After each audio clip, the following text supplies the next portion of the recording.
श्री स्वामी समर्थ. जय जय स्वामी समर्थ. उद्या आहे आमलकी एकादशी.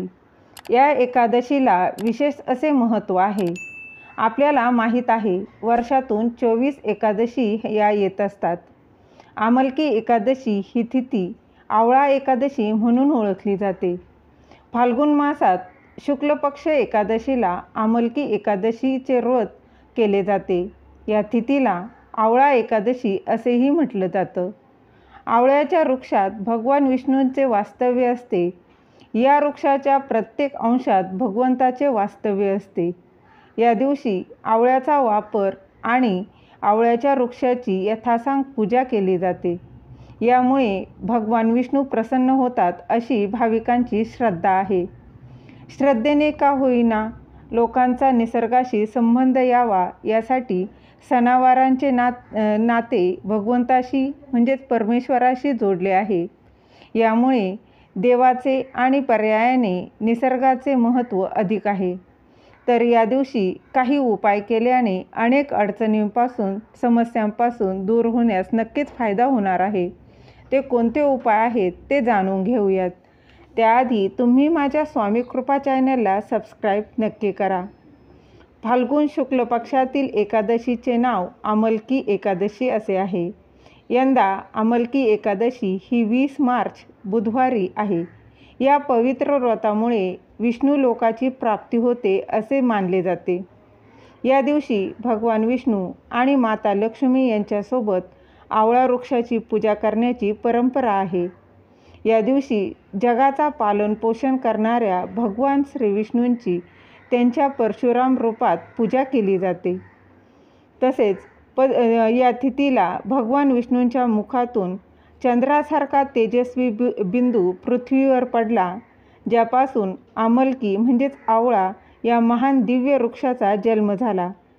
त्याच्या मुळात विष्णू, त्याच्यावर ब्रह्मा, खोडात रुद्र, फांद्यांत ऋषी, पानांमध्ये देव, डहाळीत वसू व फुलात मरुद्गण आणि फळात सर्व प्रजापती वास करतात.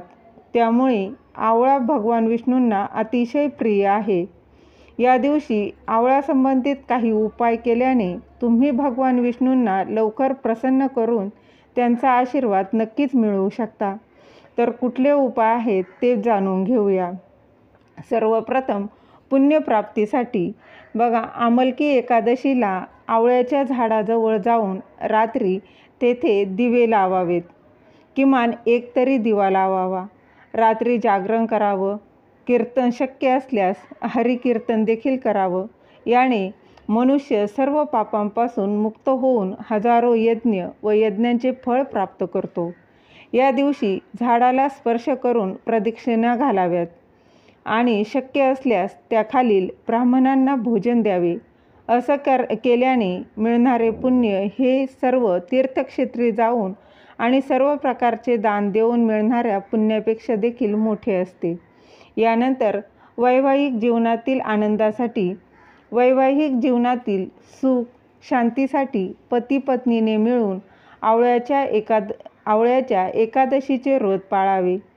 आवळ्याच्या मुळास कच्चे दूध अर्पण करावे व त्या पवित्र वृक्षाची रोळी, अक्षता, फुले, सुगंध त्याचप्रमाणे इत्यादींनी विधिवत पूजा करावी. झाडावर मोली लावून भगवान विष्णूंच्या मंत्राचा जप करावा. त्यानंतर आवळ्याच्या झाडाला 7 फेरे घेऊन दिवा प्रज्वलित करावा आणि तुमच्या कुटुंबाच्या सुख समृद्धीसाठी प्रार्थना करावी. तुमच्या जीवनात आनंदच नक्कीच येईल. त्यानंतर रोग बरे करण्यासाठी या दिवशी दान, जप आणि तपश्चर्या या सर्व गोष्टी अक्षय असतात, म्हणजेच त्यांचा कधीही क्षय होत नाही. भविष्य, स्कंद, पद्य आणि विष्णू पुराणानुसार या दिवशी भगवान विष्णू, माता लक्ष्मी आणि आवळा वृक्षाची पूजा केली जाते. पूजेनंतर या झाडाच्या सावलीत बसून भोजन केले जाते. असं केल्याने सर्व प्रकारचे पाप आणि रोग दूर होतात. या दिवशी केलेली तपश्चर्या, जप, दान इत्यादी केल्याने मनुष्याला सर्व पापांपासून मुक्ती मिळते आणि सर्व मनोकामना देखील पूर्ण होतात.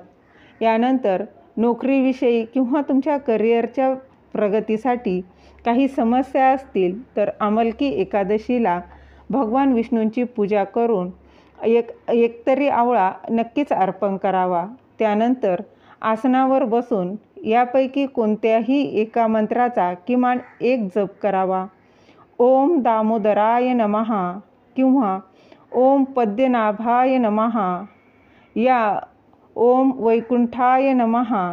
एकादशीच्या दिवशी शिवलिंगाला जलधारा अर्पण करण्याबरोबरच आवळा पान अर्पण करणे देखील तुमच्यासाठी फायदेशीर ठरू शकते आणि तुम्हाला तुमच्या करिअरमध्ये प्रगतीच्या नवीन संधी मिळू शकतात. झालेली सेवा स्वामी महाराजांच्या चरणी अर्पण करते व दिलेली माहिती तुम्हाला आवडली असेल तर लाईक करा, शेअर करा, सबस्क्राईब करायला विसरू नका. श्री स्वामी समर्थ. जय जय स्वामी समर्थ.